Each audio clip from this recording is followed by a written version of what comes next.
Have you noticed something? The best ideas in your life never seem to happen when you're actually trying to think of them. They often happen in the shower, on a walk, going for a drive, and that's not a coincidence. So, why do our best ideas come when we're not actively trying to think? And I think we've unknowingly built a world that's making it increasingly more difficult to hear our own thoughts. And if that's true, it would explain why so many people feel stuck, creatively blocked, and disconnected from their own intuition. And by the end of this video, you'll understand why that happens, and more importantly, how to get it back. One thing I needed to understand and reflect on was the amount of information I was consuming on a day-to-day basis. And I'm sure a lot of you can relate to this. This is something that is happening in our modern day due to the amount of technology and information we have at our disposal. There is tons of videos, podcasts, lectures, and it's a good thing. It's easy. It makes it easier for us to learn different concepts, ideas, philosophies, business tactics. But it gets to a point where it's too much. Let me ask you a question.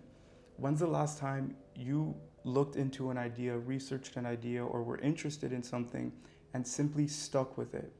I know for me, I was bouncing to one thing to the next because everything's trying to grab your attention so fiercely that it's hard to stay with one thing and really look into it. And what this is doing is scattering your attention. It's scattering your intuition, your creativity. All right, you need to start. I'm not saying not to watch these informational videos, but you need to draw back a bit. And when you stumble across something, really look into it and take time, meditate on it. I don't necessarily mean sit in your room and be in silence, but look into that idea because information only becomes wisdom after reflection. Like if you're just sitting there reading, if someone sits there and reads 10 books in a month, but they don't really reflect, they just read on to the next, how much of that book are you really taking in and walking away with? Probably not much. So simply put, your intuition can't compete with all this noise. All right, intuition is something soft, it's quiet, again, it's meditative, it's something you ponder on and something you can learn to grow with. Okay, your intuition is something you can grow. Everyone possesses intuition, some people more than others. Okay, this relates to Jungian typology, but everyone has intuition, some more than others, but everyone possesses it. And again, in the modern world, it's something a lot of us are not in touch with, we're not in tune with it because of all the external noise. All right, intuition is internal, and it's something you need to begin looking at and ask yourself, am I in touch with my own intuition? Am I having intuitive, creative impulses when I'm thinking of new ideas or trying to start something, whether that's a business venture, a new idea, writing a book, just things you're interested in? Intuition is a key role, and you can take a look at history to understand this. All right, look at someone like Nikola Tesla. He attributes all his scientific or mathematical genius to his intuition. He said that he receives these insights and then he grows on them. He works from them. His creativity didn't come from the external world. It didn't come from, I don't know, his time, but reading the newspaper or talking to people. It emerged from within. And then once it emerged from within, he used the external world to validate it, not as in a yes or no, but to back what he was thinking, meaning, can this be done? Is this possible? Okay, maybe it's not possible in this way, but it's possible in this way. And then think of it like a tree. The trunk is the intuition, and once that trunk has been established, then you can venture into the external world and the branches will start flowing. Okay, excuse me. I'm a bit sick, so I'm having these voice cracks.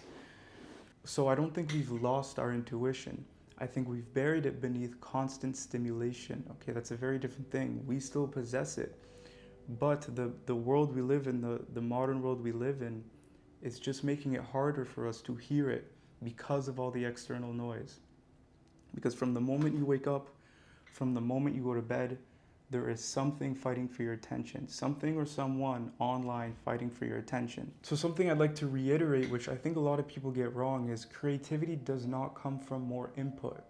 And what I mean by that is that, again, if you look at history, a lot of the creative geniuses, whether they were military genius, philosophical genius, scientific genius, their creativity didn't come from without, it came from within, their intuition. So the ideas you're looking for whatever you're trying to start, you can get good ideas from the external. However, if again, look at history, Albert Einstein, Nikola Tesla, Alexander the Great, their intuitions, their life journey emerged from within. And I think this is a misconception people have. All the ideas they're trying to get, they're scouring the internet or YouTube or everywhere, other people. And part of my message is I want to draw people back into themselves. You possess consciousness, and consciousness is a gift. It's mysterious, it's evasive, it's ambiguous, okay? And you need to understand that you possess this and begin your journey developing it. And part of how you can do this is protecting your solitude. All right, it's okay to be alone sometimes. My favorite thing is going for walks. All right, all my creative ideas come from walks. If I need a new YouTube idea or something relating to my work, or even if I have a difficult situation in my life and I need an answer. There's gonna be a lot of cuts because of all my voice cracks, but as I was saying, if you need an answer, walks are wonderful for this. It's you, yourself, and your consciousness. And I put on headphones, I listen to music, but I don't listen to distracting music. I don't listen to, usually it's instrumentals, not music with lyrics. And Mr. Beast also does this as well. He stated that for his YouTube ideas, he goes on walks. He has a walking ritual. And I think this is something you should implement in your life if you're trying to reconnect with your intuition, hear yourself think, and you'll be surprised at the ideas you have. All right, I'm going to read you one of my favorite quotes from one of my favorite psychologists. And I quote, "Without this playing with fantasy, no creative work has ever yet come to birth. The debt we owe to the play of imagination is incalculable." So I think this is completely true. And there's a very, very specific word he used within that quote. The play of imagination. Now, play is very specific. Why did he use play? Because creativity comes from playing with the imagination. And when I say play, I mean almost like a childlike scenario. And what I mean by that is, if you picture, a 4-year-old playing with a plane and he's imagining he's flying it, obviously he's not actually flying a plane. But in his mind, he's not judging what he's doing, saying, "Oh, this can't be real. It defies gravity," whatever. He's thinking without bounds of constraint, and this is where your ideas can flow. I'm trying to really word what I mean here because it's specific. When you're in that play state, childlike play state, your mind goes where it wants without conscious reasoning. And this is where you can get your best ideas.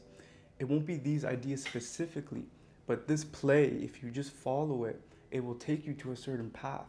And from there, you can implement the conscious reasoning to see how it would really work. Now, this is more useful for a video idea or a business strategy, a business endeavor. When you're imagining, don't have so much conscious reasoning. Just let your mind enjoy the play state, and from there you'll be at a certain destination. After a while, you'll be at a destination where then you can implement the conscious reasoning. So before you walk away from this video, I want to give you something you can implement. Now, most creators would just say, "Oh, do a dopamine detox," when they say, cut out all social media from your life. I don't think that's practical, okay? Social media is integral to our society. It just is.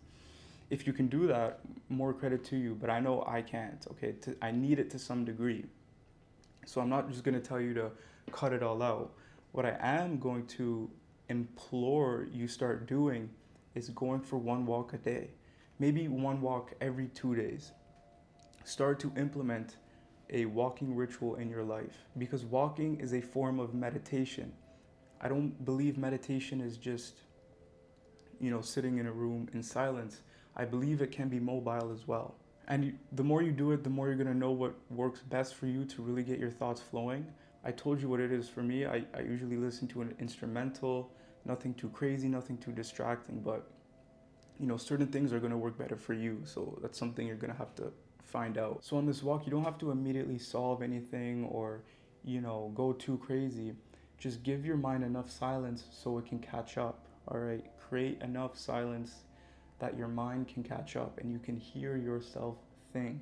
And I'd also like to hear what you guys have. If you guys have any routines or walking rituals or anything of the sorts, let me know what you guys do. I'm always open to new ideas and learning from you guys as well because we're all still learning. So I want to hear what you guys do. If you have anything that can relate to this, please leave it in the comments. So to conclude, maybe you're not actually lost. Maybe your mind has just never been quiet long enough for it to become clear. Your creativity isn't gone, your intuition never stopped speaking. You've just been surrounded by so much noise that you couldn't hear it anymore. We spend so much of our lives looking for answers outside ourselves. Another book, another lecture, another podcast, another YouTube video. And sometimes the answer is just simply silence.